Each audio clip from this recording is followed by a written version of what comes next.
आजिर video रे आपण मानक आरंभर शेष पर्यंत ओडिया ओडिया ही फिल हेब कहीं ना आम ओडिया घरर रेसिपी ही से भली खाली आम ओडिया बेली ता न बाहर भी आम खाइबा को बेसी खोजिले आउ पसंद भी कले।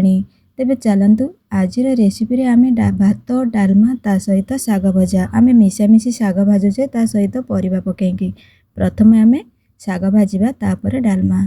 शाग भाजिबा मु एठी नहीं जाइछि जन्नी भेंडी आ कसी कसी कखारू तेल पकई फुटण फुटेकी मु पकई दउछि भेंडी। भेंडीटा जेहेतु लाल लाल लगे ताकू आम हल्का टिके भाजी देले तेल रे तार लाल अंशटा मरी जिवो। आ आम पकेबा रसुण। रसुण तो चूना पका शाग को पूरा टेस्ट बढ़ई दिए। अल्प समय भाजी भुजी आम पकेबा जन्नी आ कखारू को। कसी कसी जन्नी अच्छी कसी कसी कखारू अच्छी एभली परिबा को मिशामिशी शागरे थरे भाजिकी ट्राए करंतु सतरे बहुत टेस्ट लगे। जो माने खाइथिबे तार टेस्ट तो से माने भूली पारि नथिबे आ जो माने न खाइथिबे सत कहूछि निहाती थरे ट्राए करंतु ना स्वाद भूली पारिबेनी। जेहेतु वर्षा दिन शाग सी तो पानी ही सितरु बाहरिबो तापरे वर्षा दिन रो शाग कड़े रे पकेला समय रे आपन को अधिका देखा जाउथिबो किंतु सिझी गला पर से आखी को देखा जिवनी पूरा कमी जिवो। परिबा कसेई कासे आमे पकई देइतबा शाग तापरे शाग को अल्प समय कसेइबा। कसेला भितर तो शागटा आमर सिझी गलानी बाकी आमे चूना पकेबा। चूना को लक्ष्य करी अल्प देइदबा पानी 2-3 मिनिट पई आमे घोड़ेई दबा। स्वाद अनुसार लुण पकई देके आमे घोड़ेई दबा। 2-3 मिनिट पर शागटा आमर सिझी जिवो आ कखारू भी सिझी जिवो ता सहित।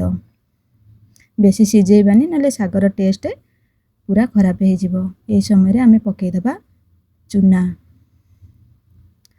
चूना को शाग सहित भल से मिसेई मासेई आमर जो डाली चामच अच्छे से चामच द्वारा आम घोटी दबा कहीं जो कखारू अच्छे टी गोटी गोटी जहाँ भी थी से मिसीज शाग सहित टेस्ट भी लगे।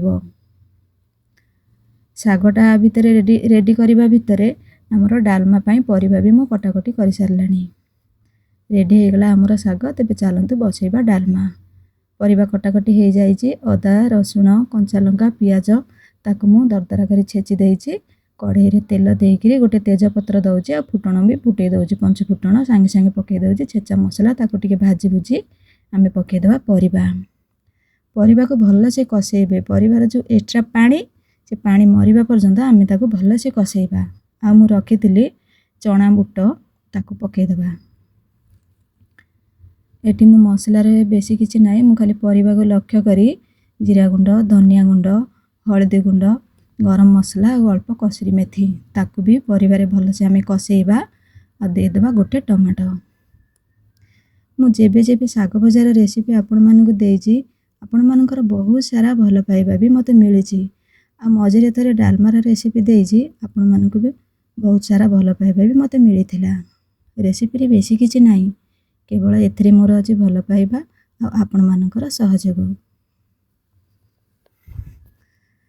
परिबा मोर भल से कसेई कासेई हो गलानी डाली की पकई दउछि। डालमा रे मने रखिथिबे अधिक करी डाली पकेले तार टेस्ट भल आसे। एठी फुटी गलानी डालमाटी ए समय पकई दबा बैगण। आ बैगण पकेकी सांगे सांगे आमे स्वाद अनुसार लुण पकई दबा। ताको आउ टिके 10 मिनिट पई सिझिया पई रखि दबा।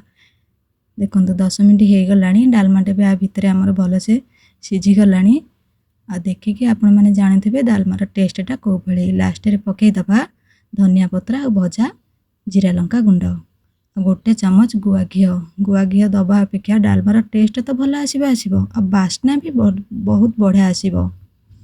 रेडी हो गला हमर डालमा शाग भजा। आपण माने को मु देखै पारनी ता सहित मु भी भाजी देइथिली बैगण। आ साइड रे रखिछि गोटे काकुड़ी आ गोटे आंबो। आजिर रेसिपी आपण मानू किपरि लागिला मते कमेंट सेक्शन रे लिखिबे। बाकी रहिला मोर वीडियोटी आपण मानू केमती लागिला भल लागिले लाइक टिए करिवे। नुआ थिले मो चैनल को सब्सक्राइब करिवे। आ मो चैनल रे को माने ओडिया अछंती मते कमेंट बॉक्स रे लिखिबे। रहुछि नमस्कार।